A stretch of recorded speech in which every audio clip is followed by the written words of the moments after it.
We continue with tribute. Geraldine Fraser-Moleketi is a former minister and a member of parliament, of course. Ms. Fraser-Moleketi, thank you for being with us at this very sad time.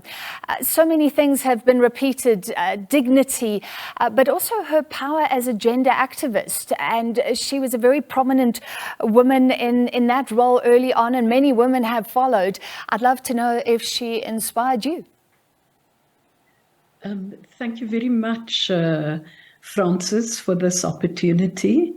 I'd like to join those who clearly reflect on the fact that this is quite a solemn moment, much as we are to celebrate Comrade Frene's life.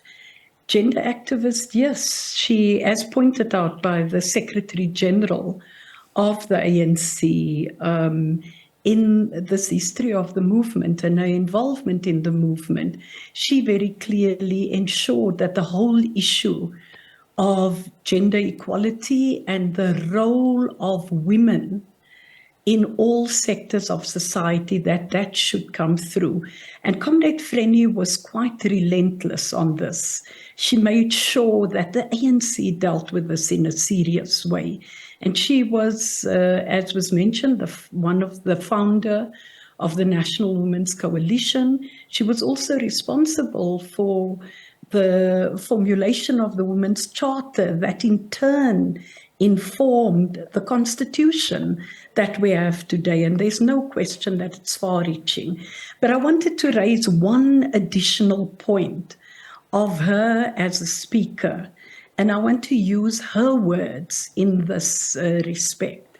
She was asked about, coming into this position, and she said, and I quote, "I had not wanted to be speaker, but it was very much his," referring to President Madiba, his decision, and he had to persuade leadership about it. "I wanted to go to Parliament, but I wanted to write and speak and be a member. Anyway, I found myself as a speaker. Madiba had tremendous respect for Parliament. He thought it was very important, and he said to me," and I quote, she quoted him, "You must run Parliament in a way that carries on what we have done in the negotiations, where we've tried to bring all parties on board. We've tried to involve everybody so that we take the whole of South Africa into this new arrangement," close quotes. It sounded great in theory, but I didn't know what to do because I had no experience in Parliament before then. I had a proposal, but I wasn't sure I'd get it through the ANC. I wanted to put minority parties on the front bench. I said to him, Parliament is televised and people will watch it. And they can see their leaders sitting in Parliament and there'll be identification. So he said, yes, it's a good idea. And so it goes on. And this is about Comrade Frene. Once she had that thought, she was persistent. She also was a member of the Governance and Legislature Committee of the ANC. And I served in that committee with, as a matter of fact, I and Cindy Mufamadi were co-conveners at the time. And just as she was resilient in pushing the gender agenda forward, she was also quite, persistent in ensuring that we dealt with issues on how we would transform Parliament. And she ensured that she understood the rules, engaged with people, listened to them, and took things forward with the touch of Comrade Frene. You couldn't push back once she was persistent in her argument. And then a last thing, which is a bit more personal about her, and this was in Parliament. She was a collector of old maps, ancient maps.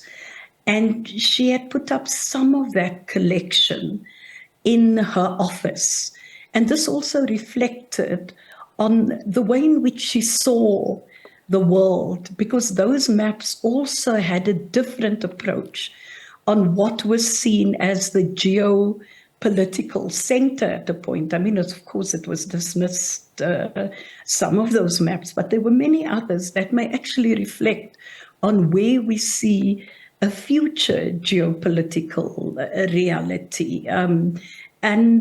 Finally, we've heard the point around her focus on research and the work she's done, working very closely with President OR and others. I mean, Comrade Frene was passionate about the archives of the ANC and always felt that this was something that must be treasured, that we should ensure that history is told in the way in which it unfolded, and that this had to be informed by the evidence that's there.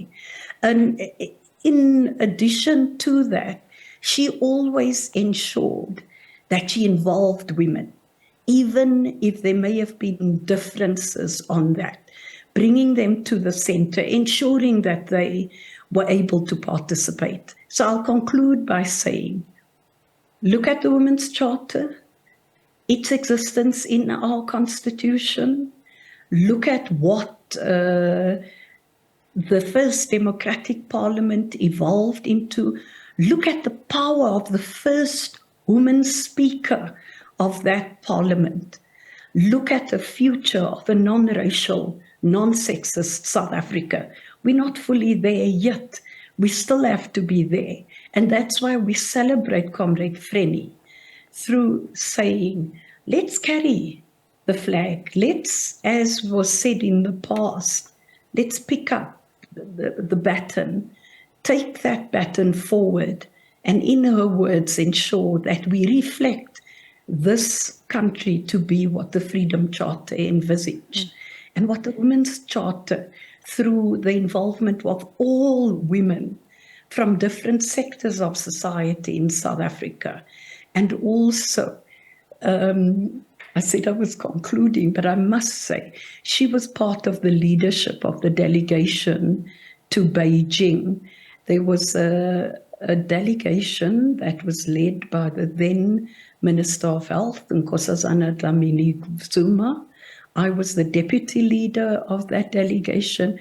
Comrade Frene, as Speaker of Parliament, was a prominent member of that delegation, together with other members of government, as well as Parliament, and this involved opposition parties as well, and civil society, because we saw ourselves as constituting a country delegation. And Comrade Frene was the one who would listen with patience and only comment at the end, and especially when we dealt with difficult debates and negotiations around the Beijing platform of action.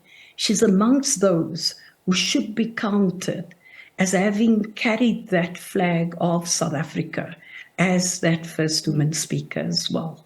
Thank you. Thank you so much, Geraldine Fraser-Moleketi, former Minister and Member of Parliament, and we really appreciate your time and what beautiful personal anecdotes, including the story about the maps in the office of Dr. Frene Ginwala.